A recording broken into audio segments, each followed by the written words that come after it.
When you need mealtime inspiration, it's worth shopping Kroger for thousands of appetizing ingredients that inspire countless mouthwatering meals. And no matter what tasty choice you make, you'll enjoy our everyday low prices. Plus, extra ways to save, like digital coupons worth over $600 each week and up to $1 off per gallon at the pump with points. So you can get big flavors and big savings.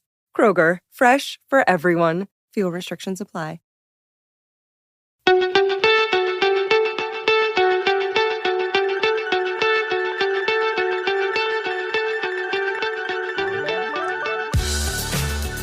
So attention cricket clubs and cricketing family, are you ready to step up to the crease and make a long-lasting impact on your club's legacy? Listen up, we've got something special for you. Introducing Fund It Now, the revolutionary fundraising platform that's changing the game for cricket clubs everywhere. With Fund It Now, clubs of all sizes can create a lasting legacy by selling personalised plaques to their passionate members, supporters and cricket club family. That's right, Livo. Fund It Now has already left its mark on some of cricket's most iconic venues like Lords, the home of cricket, Somerset County Cricket Club, and with projects such as the Father Time Wall and Somerset Legends Wall. There's the best part, Hugh. There are absolutely no upfront costs. Fundraising has never been more simple or accessible. Imagine walking around your club's ground or up to the pavilion and seeing a bespoke wall of dedication, celebrating the history of your club and supporting its future with every plaque. It's like your club's very own shrine to the sport we all love. And getting involved couldn't be easier.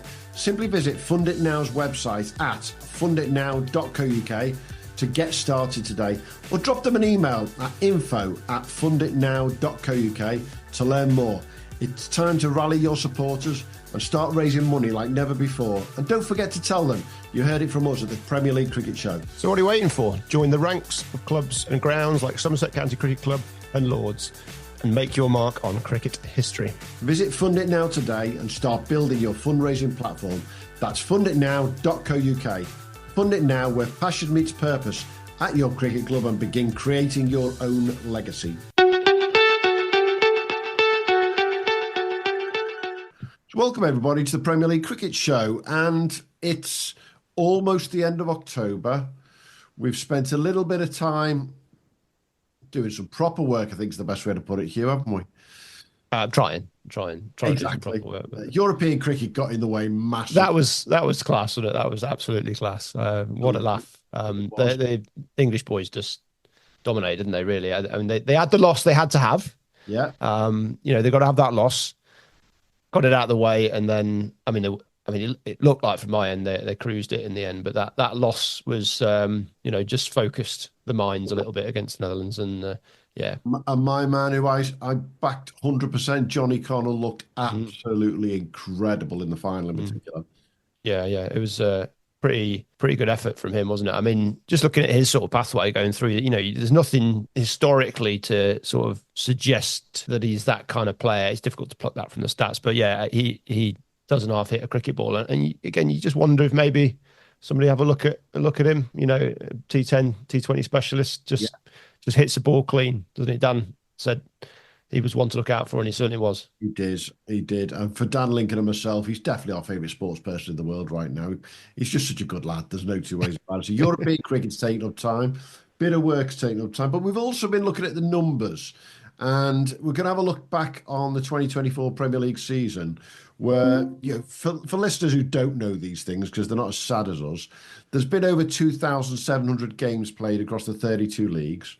There's only 4 league titles retained across the 32, which, if you think about it, that's not a lot, is it? And it just shows you the quality that there is in the Premier Leagues and the competitiveness across them.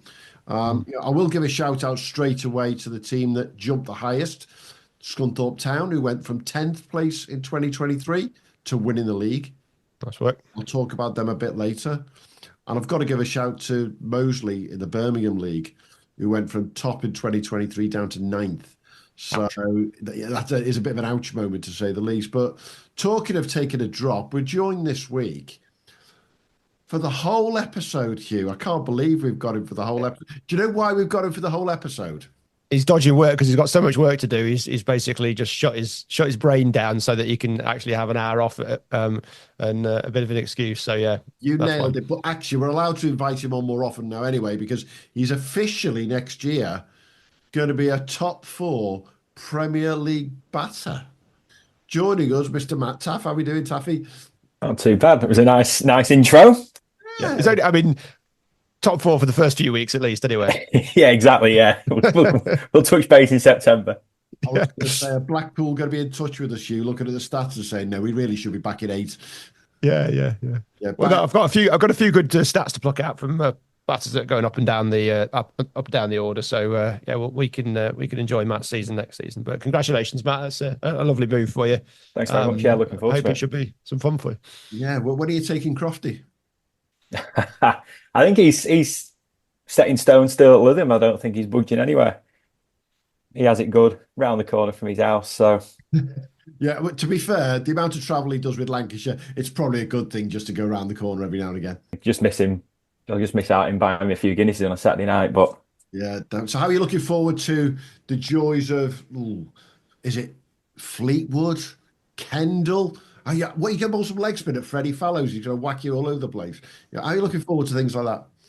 yeah, looking forward to it. Look forward to a new challenge. To be honest, it was a tough 4 years in Division 1 of the comp. It's a bit like the Championship. It's so hard to get out of, and once you're out of it, you generally do stay in the Prem if you get a good side together. But no, new challenge, Premier League cricket. Blackpool's a fantastic ground. Incredible. Great pitch. So hopefully I can cash in there and score a few away at the realms of Fleetwood and stuff like that, where it's they're not as good as Stanley Park. So Hang on a minute. So are we saying that you chose the club to go to based upon you need a few runs? always helps, doesn't it? That'll do. So we should talk about batters from 2024 then, Hugh, shouldn't we? Well, I'll start then, since we talk about Blackpool. We'll start with Josh Boyne. Matt's going to see him at the awards due possibly on Friday night, so he needs to have a word with him, because 458 runs at 45. Decent. Happy with that. Solid. 372 of those at home. Oh, hang on. And four away games. And I know it's a long trip in the Northern Prem, isn't it? It's a long way. He might be a bit like Dennis Bergkamp. He can't fly, so he can't fly up to those northern ways. It's a long way. So, there may be good reasons. But I think, Matt, you need to get Josh Boyne playing a few more away games. Just have a word. Get him sorted. I hear he's got some kind of excuse, but whatever it is, it's not good enough. Yeah, I completely agree. I'll get stuck into him throughout the winter and then into the season as well. I mean, to be fair, if you could probably double his away games, that's going to make a big difference if you got a guy averaging 45. So it's well worth paying his airfare, give him a course in fear of flying course, or fear of train course, or fear of cars course, or whatever it is, travel sickness tablets, whatever you want. Just get him on the road. Just get him on the pitch. Yeah, I'll have a word. In all seriousness, it's got to be a challenge in that Prem when you've got a deck like Blackpool to play at home, and then decks that aren't like Blackpool when you go away generally. Yeah, definitely. And probably one thing that I'm looking forward to the most, to sort of change your game from batting at home to batting away. So look to improve me, be completely different cricket to the comp, back being one-day cricket instead of timed. But no, I'm really looking forward to the challenge, and hopefully I can repay him with a few runs. Hopefully not getting an international left arm orthodox bowling at you for 30 overs. Yeah, always helps, doesn't it? I won't miss that. Yeah. Absolutely. Is Josh the best example of Josh doesn't play away that we've seen across the Premier League then, Hugh? He was one I managed to pluck out. There's a few others. There's a couple of travel sick players. I'll give you another travel sick player. Alex Willerton of Bracebridge Heath, 338 runs at 84 at home. Wow. 78 runs at 9 away. So, Alex, what's going on there?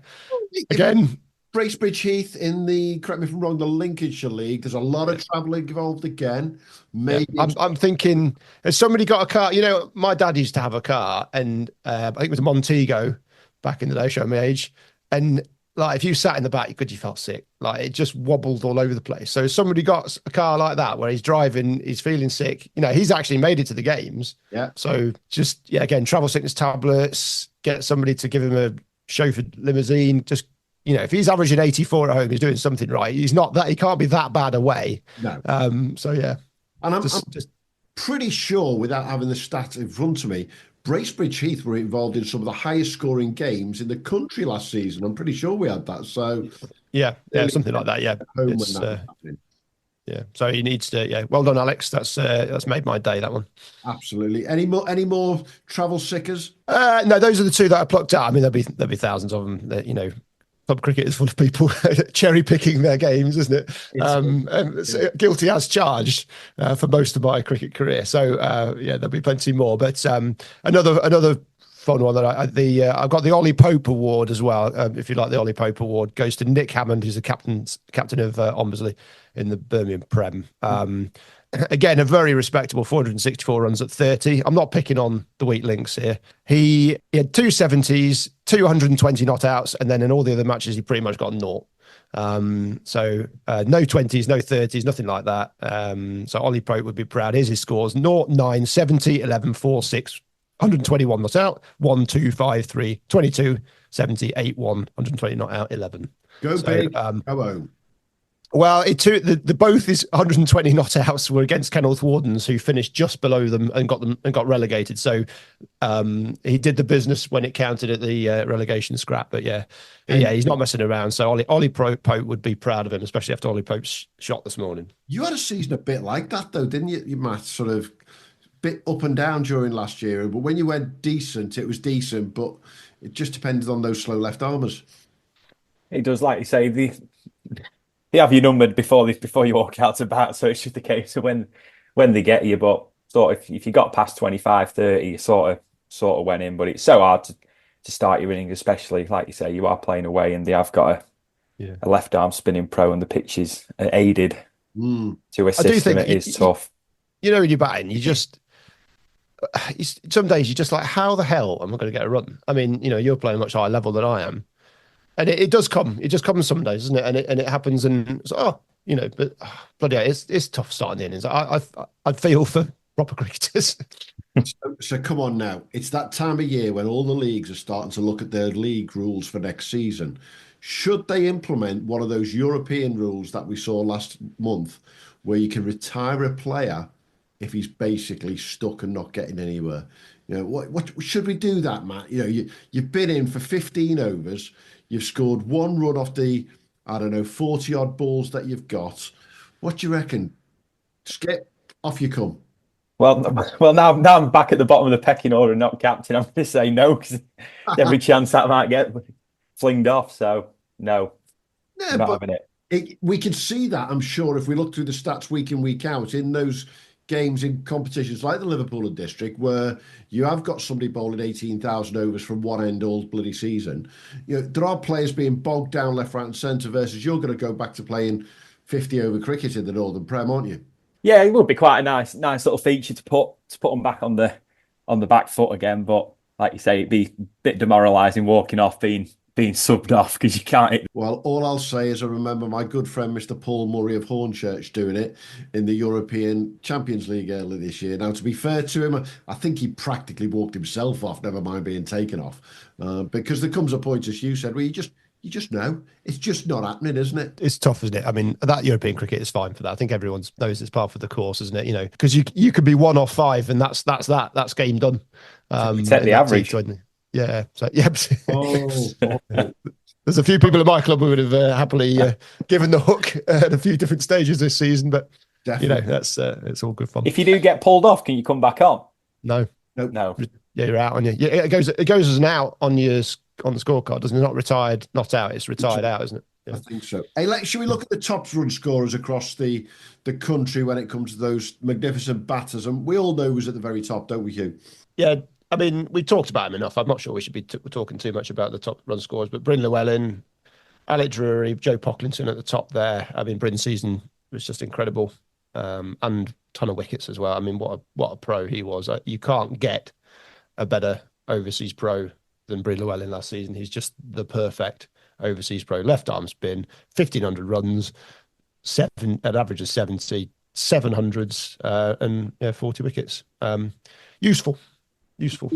Yeah. Yeah. I am hearing, I don't think I've seen it confirmed, but I'm hearing that he might have re-signed as well for the Alliance. He said he was going to, but I can imagine there'd be a few people fluttering about offering a bit of cash. So good for him if he goes back there. I know he had a great time there. He loved it, didn't he? He did. But then I sort of found even more remarkable during the season Alec Drury's stats with it. He had 7 not outs as well during the season.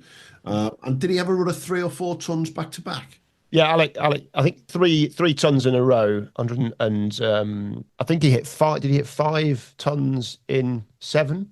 Something along those lines. Yeah, 1,200 runs at 85 for Alec. I mean, it was a real standout season for him as well. It's not like he'd been at that level consistently. He's always been, damn good, but that was just a year where it just all came, and it all came in a rush mid-season once the pitches got a bit better, really. What I find quite remarkable looking at the top 10, and for those who haven't seen the work that Hugh did for the cricket paper with all this stuff in, what I find the most remarkable is that all those soggy pitches up north, and yet the vast majority of our best batters in the country, or the most runs scored, were all up north in the North Yorkshire, the Liverpool comp, and the Bradford League. It's quite remarkable, Matt, isn't it, that you guys place a lot of players for Cricket up and down the country, but that northern portion of the country just seems so hot. Yeah, it really isn't. Like you just touched on, you only have to look at the stats to see it, but it is a bit of a stat that, because you would expect everything to be down south. The pitches are so good. There's a lot more seamer.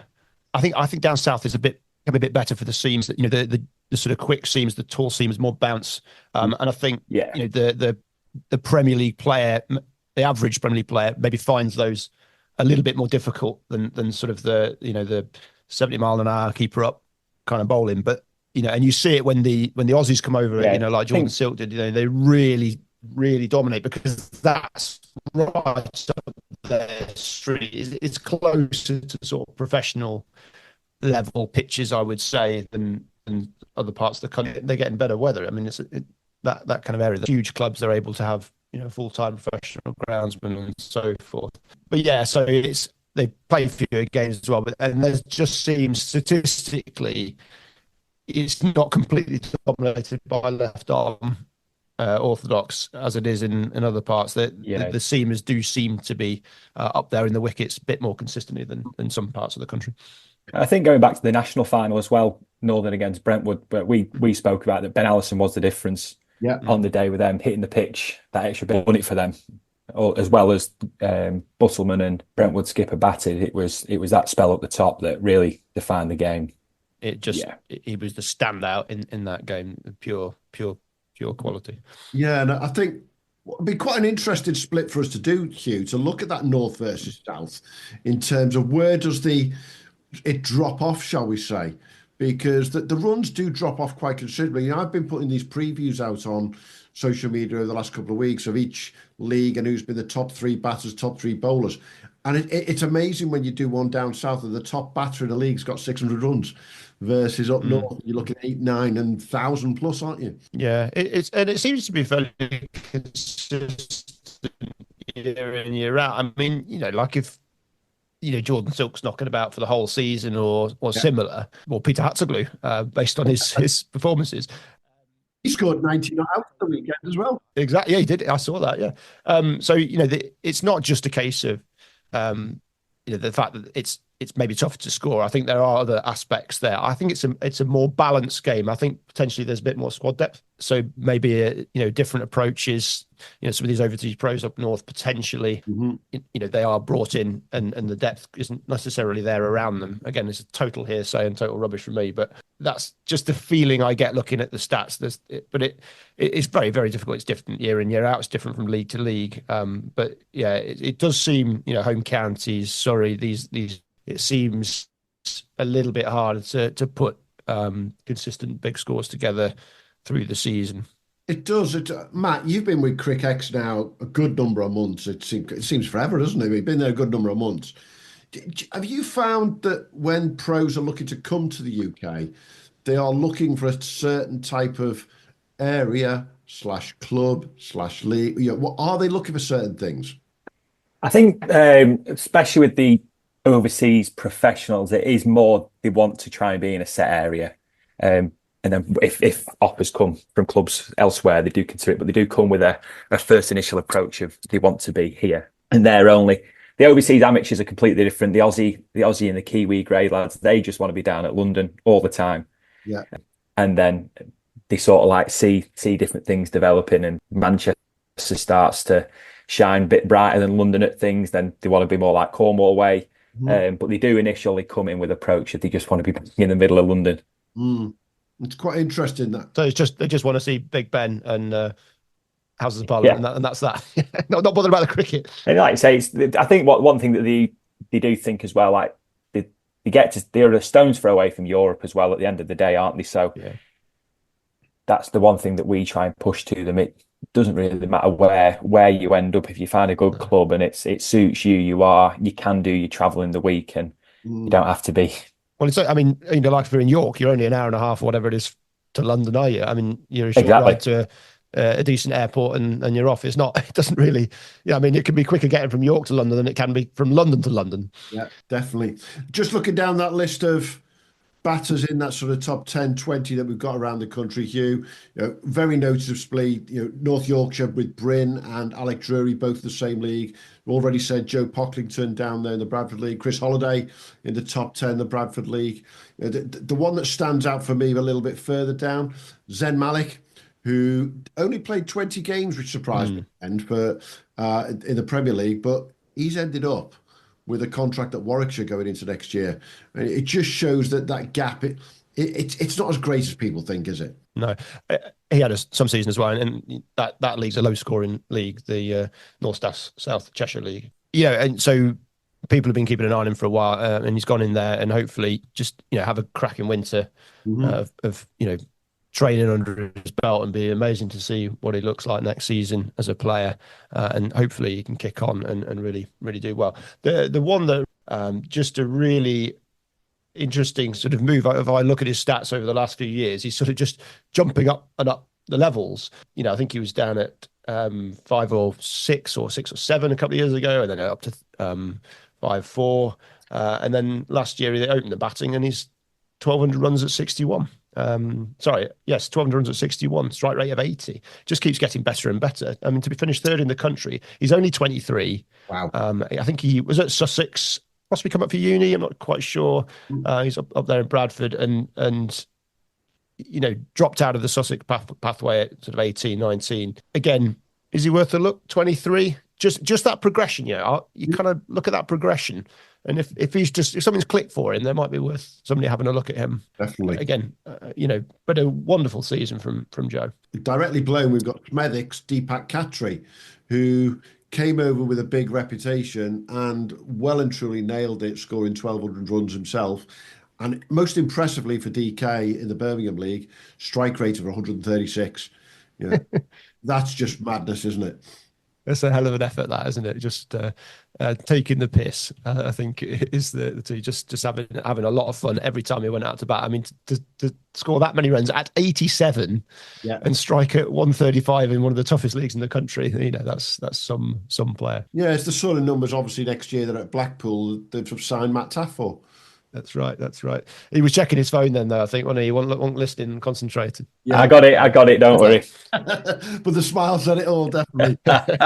And interestingly, the Northern Prem, I would say, and the Lancashire League are a little bit of outliers when it comes to these top numbers. We talk about the North and all these runs, but we're not seeing as many from the Northern Prem and from the Lancashire League there, are we, Hugh? No, it's. I think there has been. I think just the weather the last couple of years has been total dog shit, hasn't it? I suspect we'll see. If we get a decent summer, we're due one, aren't we? We have to have a better one. If we get a decent summer, then I think some of these other leagues will come back again. It goes in waves, but it's certainly that the east of England certainly looked a bit easier to score than the west of England this year.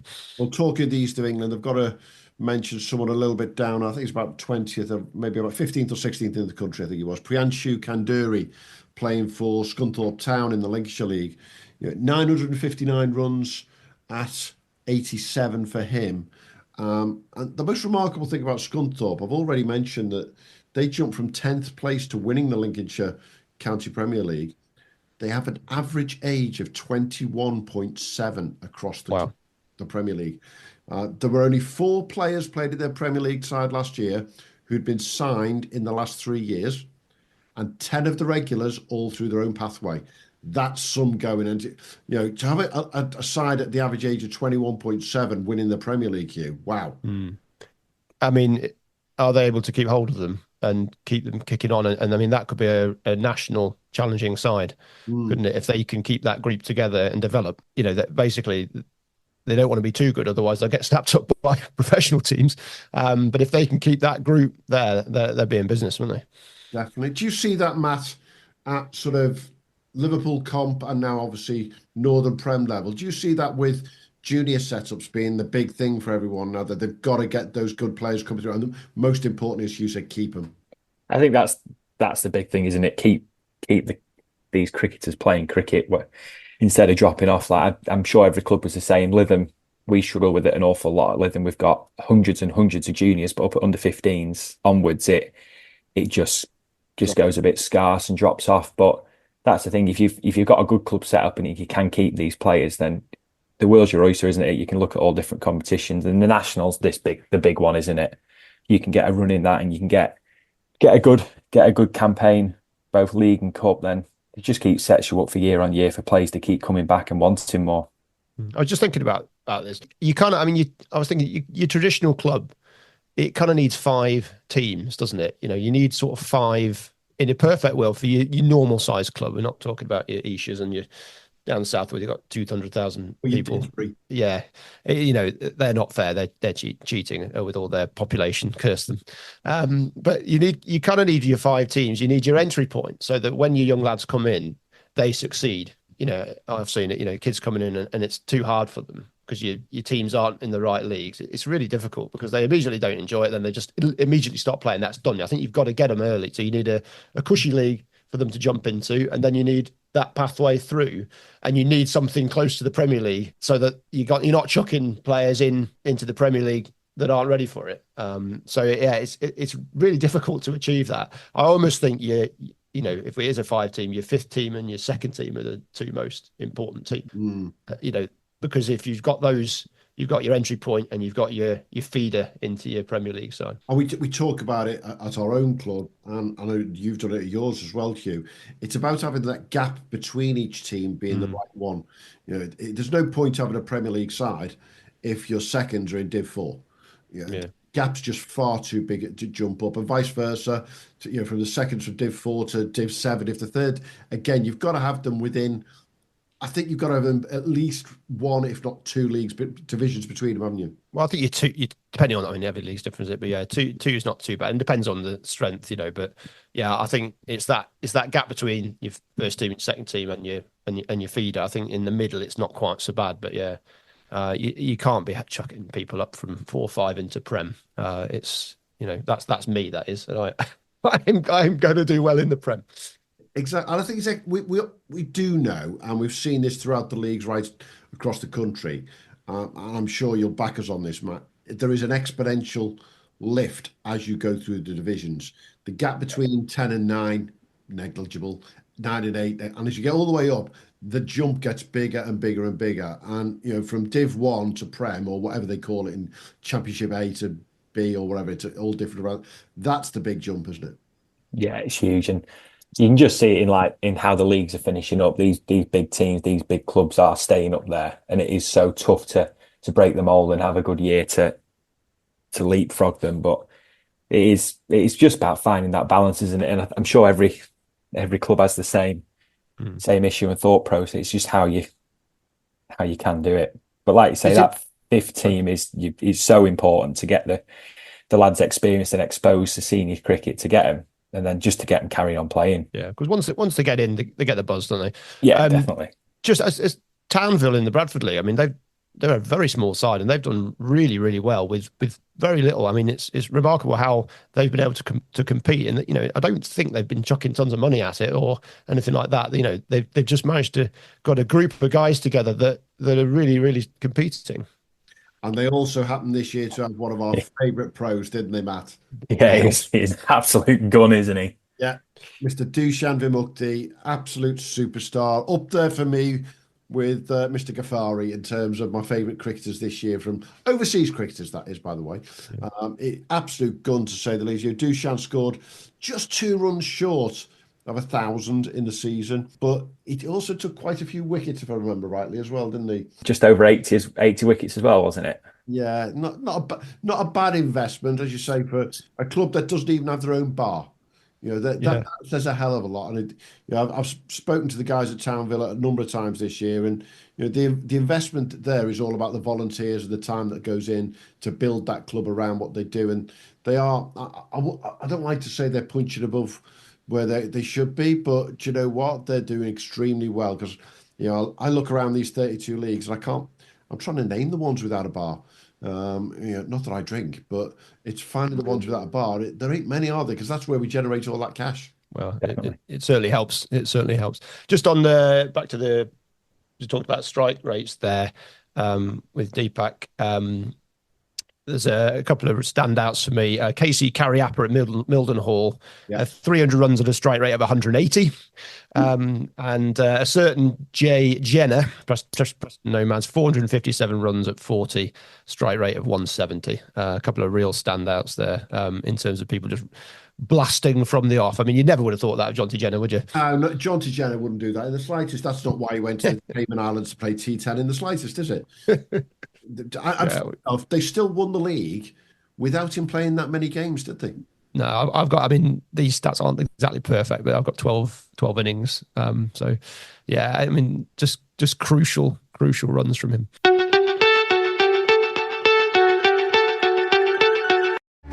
Picture what it would be like if Trump wins and implements his Project 2025 agenda. For your auntie, mother, or daughter to lose the right to make tough healthcare decisions to save her life. For the overtime pay so many depend on to vanish. For police to be shielded from accountability for racial profiling. If Trump's Project 2025 agenda goes into play, you will pay the heavy price to find out. I'm Kamala Harris, candidate for president, and I approve this message. Paid for by Harris for president. Get to the opposite side of the fence and have a look at what the bowlers have done around the country. And leading bowler in the entire country when it came to the Premier League was Mayank Mishra with 74 wickets, closely followed by my favourite name in the Premier Leagues, Melinda Pushpakamara over at Birkenhead Park with 72. And then one of your boys, Matt, Mr. Shafi Ghaffari, the Richmondshire gun with 71 wickets. He's still probably talking about getting out on White Rose Trophy Day because he wasn't happy about it, I tell you. There is a theme here, though, Hugh, that I know you'd like to talk about, isn't there? Well, a bit of left arm.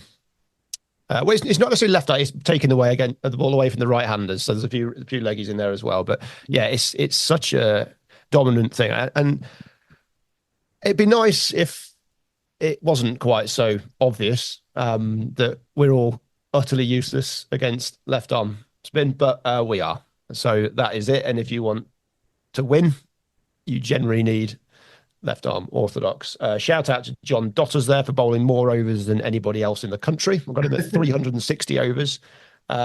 He also bowled 103 maidens, which is more than anybody else in the country. So that's some effort there, just some serious tidy bowling. Yeah, it's just, and I will flip that round.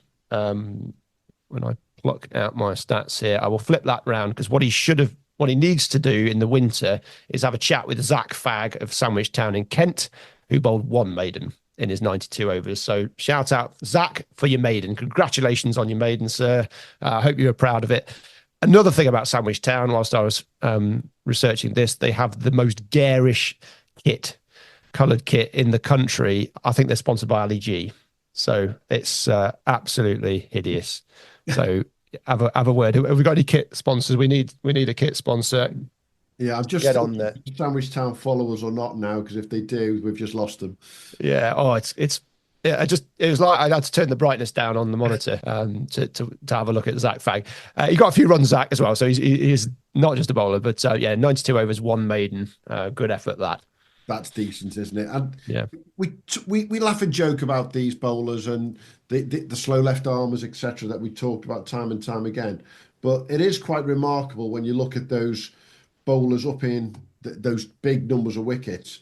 In the top, I'm looking now in the top 11 bowlers in the entire country, there are 5 from the Liverpool and District Premier League, Hugh. Yeah, it's just the number of the overs they can bowl, isn't it? They can bowl more overs than the others.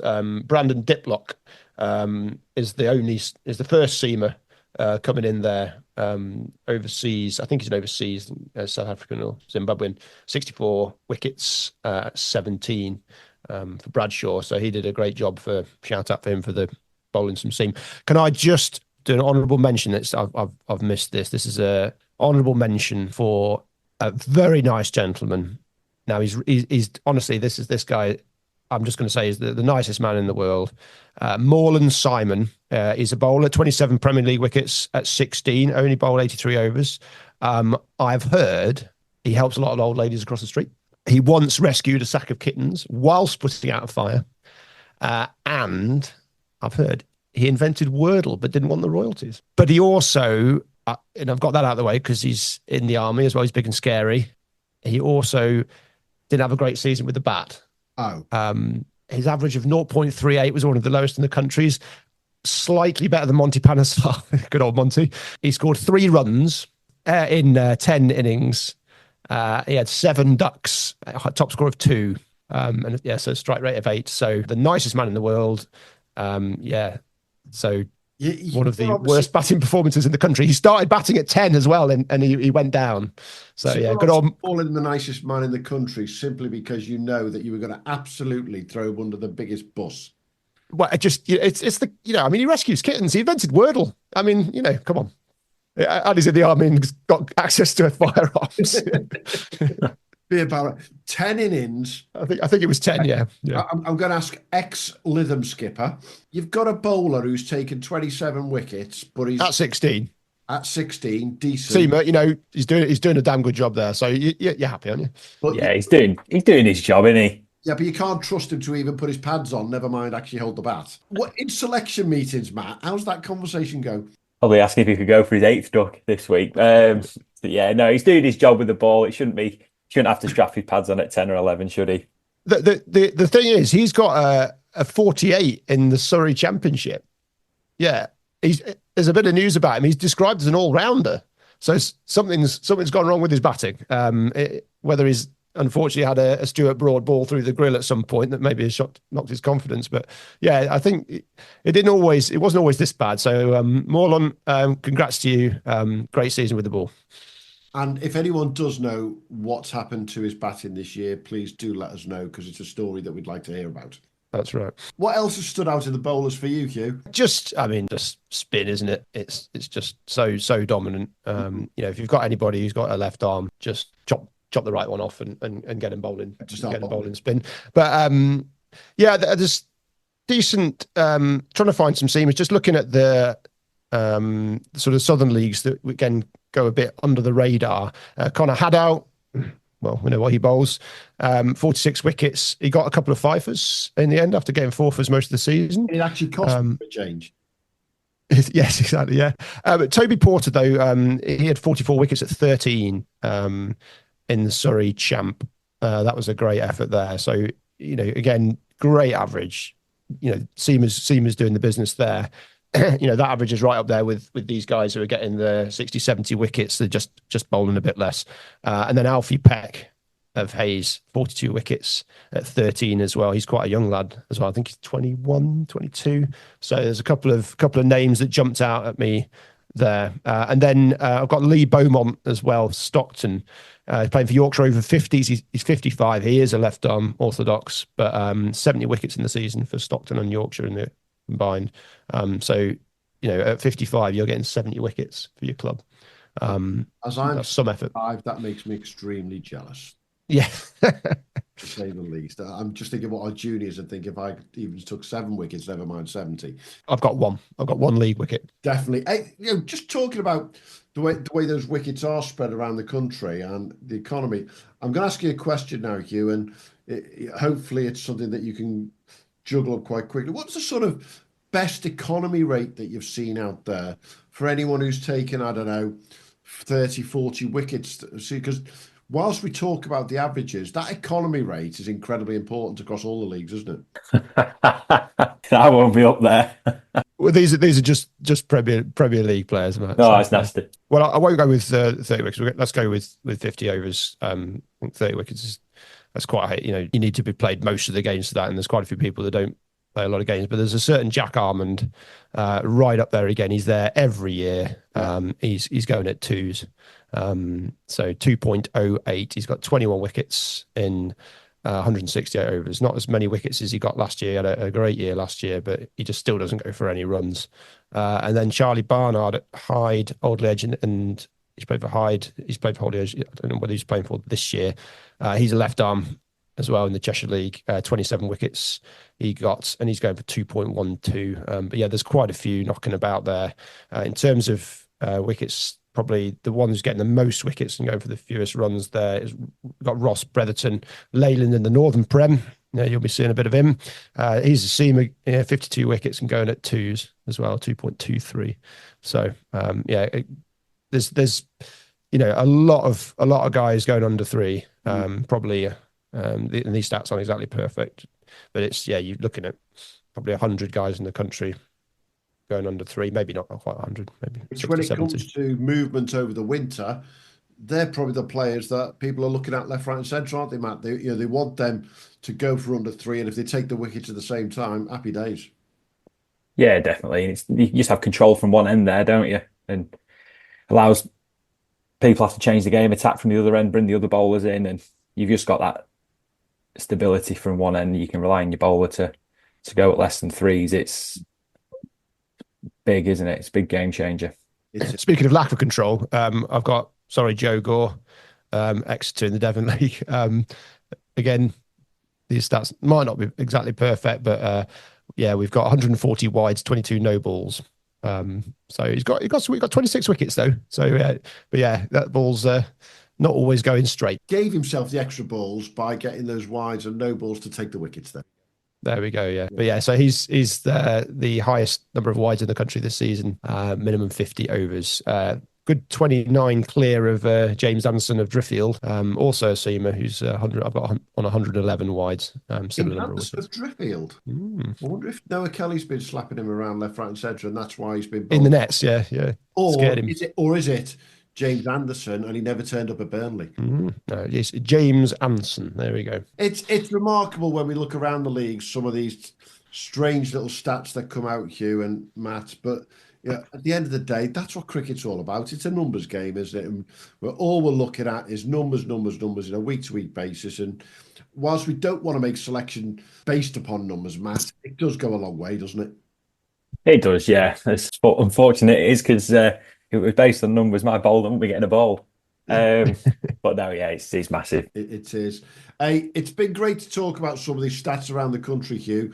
I've got to ask you the question, is there anyone more stand out that you want to jump on? Or have we just about covered enough around the batters and bowlers and thrown enough people under the bus, do you reckon? Well, it's the young ones, isn't it? Lads coming through. I think we can't have a stats chat without talking about Thomas Root. I don't think we'll be seeing him for very long. Absolutely. 495 runs at 35, strike rate of 87, age 16. Mm-hmm. I think he was particularly impressive last year. When people at the club are saying that he's the best player in his family, and his brother's already got 7, 8 first class hundreds, and he's only about 3 years older than him. That says something. So I think he's one to look out for. And then Rian Mysura at Hyde as well. He sort of stood out for me as well. I didn't chuck him in my article for the Cricketer because I ran out of room, but he got something like 550 odd at 45 for Hyde, something like that. Again, a slightly low strike, 61. I think that's what's impressive about Thomas Root is his strike rate at that age. And he's not a big lad either, to be able to manipulate the ball like he does. But Rian is some cricketer at Lancashire. So he's probably going to be a fleeting visitor to the Premier Leagues along with Thomas Root. And then I picked out a couple of bowlers, young bowlers. It's very, very hard to pick out bowlers from stats. We know England are doing it. They're not looking at the stats and picking bowlers from that, and it's absolutely fair enough, because you just don't know what the bowling is like. You know, that it could be whizzing past the outside edge time and time again, and they're not getting the wickets. But yeah, it was Clegg Eaton, 17-year-old right arm quick Bradley Sylvester, who was the third highest seamer in the Bradford League. So to be the third highest wicket taker in the Bradford League as a seamer, third highest seaming wicket taker, 7th he was in the league in wickets. Just 17, 42 wickets at 19 is some effort. And then Colchester and East Essex is Daniel Gladwell, left arm seamer, again 22 wickets at 16, and he is just 16 as well in 99 overs. So there's a couple of real standouts there that sort of jumped out at me from the stats, looking at the young players who are coming through the pathways. So yeah, there'll be two to watch there. Definitely. And as always, as we start to do previews in the new year of the leagues, we'll be asking the captains from various clubs around the country who to look out for in the leagues, because it is, whether we like it, it's the most exciting thing about what we do, almost, I think, Hugh, isn't it? Looking out for these names that, it's been mentioned once, and where's that guy going to go in the next 2, 3, 4, 5 years? And if we'd have been doing this 2 or 3 years ago, we'd have been mentioning someone like Jaffa Chauhan, who's now about to play for England out in the West Indies, and he's got a deal in the Big Bash. Yeah, Shoaib Bashir, is out playing Test cricket in Pakistan at the moment. It's just, you want to see these lads on the telly, don't you? That's what it's all about. I saw him when he was this. I played against him. And it's a privilege sometimes, isn't it, to see these guys come through. And also, you scratch your head as to why they haven't necessarily been given the chance. And there's only so many professional cricket teams to go around, so there's always going to be people who slip through the net. But hopefully, things seem to be heading in the right direction. A few more people giving chances to lads that drop through, and we talked about it with looking at grade cricket over in Australia. It just seems to be a lot closer. So the connections between state and grade is so much closer, and maybe things are shifting a little bit towards that here. Definitely. And it would be remiss of me to not finish this episode without talking about the opposite end of the spectrum when it comes to the youngsters, because we have got a guest coming up on a very soon pod, be released in the next week or two. A gentleman who I think will be the oldest wicketkeeper in Premier League cricket around the entire country. But we might know him because his name's Nigel Martin, the ex-England goalkeeper, talking about slipping through the net and all of that. I mean, it just shows you that those 16-year-olds can have a go, but Nigel, he's up for it, isn't he, Hugh, for that Premier League next year? He just talked a lot about fitness, and he's put me to shame. I've been out running after having a chat with him. I did a bit of running beforehand, but I've done more since. Absolutely put me to shame. So yeah, it was a great chat. A really lovely man. Genuinely lovely man. And interestingly, he plays for Knaresborough, who've just gone back into the Yorkshire North League, who've also re-signed one of their old players, Johnny Tattersall, has gone back to them, which is that's a coup to get Johnny over there, isn't it? Great. Well, it was going to be fun to watch. Yeah, hopefully he keeps his spot, because he did say, they do have a keeper bat who's a bit stronger with the bat. So I'm hoping he at least plays maybe half the games or something like that, and he can for it. And you can hear all about that when we put out the episode with Nigel over the next couple of weeks. Hey, it's been great talking stats, and we always bring the stats in, week out, but this has just been statistic non-stop, hasn't it, for us here, Hugh? Matt, thanks for joining us as an official Premier League player for the first time. I'm sure that means we just can't get rid of you next year, but it also means we have the inside track on the Northern Prem throughout. Exactly, yeah, no pressure. Well, between the Northern Prem and the Liverpool district, we should be absolutely covered now, shouldn't we? Yeah, we should have that unlocked, to be honest, shouldn't we? Definitely. Hey, great talking to you guys, and look forward to catching up with you soon. All good. Thanks, gents. Cheers, guys.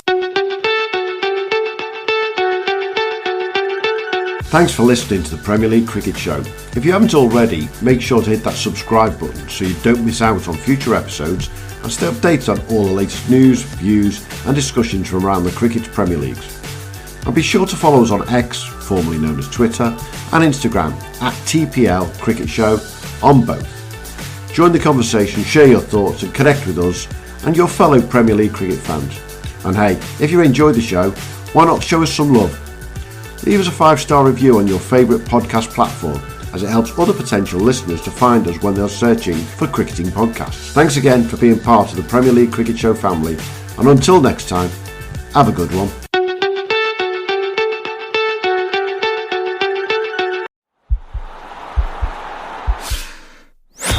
This podcast is part of the Sports Social Podcast Network.